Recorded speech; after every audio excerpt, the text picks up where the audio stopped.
नहमदुहु व नुसल्ली अला रसूलिहिल करीम अम्मा बाद फ़अऊज़ु बिल्लाहि मिनश शैतानिर रजीम बिस्मिल्लाहिर रहमानिर रहीम अस्सलामु अलैकुम व रहमतुल्लाहि व बरकातुहू। मेरा नाम हकीम क़ारी इरफ़ान सईद अल सईद दवाख़ाने से हाज़िर हूँ। नाज़रीन, उम्मीद है आप बिल्कुल खैरियत से होंगे और अपने घरों में खुशखुरम होंगे। मौज़ू शुरू करने से पहले आप तमाम दोस्तों से मेरी गुजारिश है कि आप मेरे चैनल को सब्सक्राइब करें और साथ बेल आइकन के बटन को दबाएं ताकि आने वाली हर नई वीडियो आप तक बर वक्त पहुँचती रहे। आज का मेरा जो मौज़ू है वो बहुत अहम है।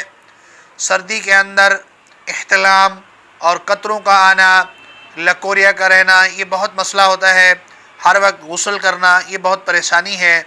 ऐसे दोस्तों के लिए एक आसान नुस्खा जो बहुत कीमती और लाजवाब है और बहुत सस्ता भी है, इसको आप बनाएं, इस्तेमाल करें। इंशाअल्लाह इस नुस्खे से लकोरिया का ख़ात्मा होगा और कतरों का भी ख़ात्मा होगा और जरियान का मुकम्मल ख़ात्मा होगा।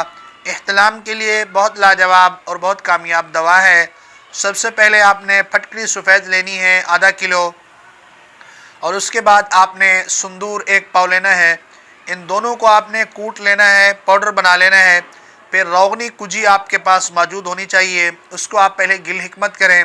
गिल हिकमत करके फिर ये दोनों चीज़ें उसके अंदर डाल दें। फिर उसको मज़ीद गिल हिकमत करके खुश्क करके, जब वो खुश्क हो जाए फिर आपने 30 किलो ओपलू की खड्डे के अंदर इसको आग दें।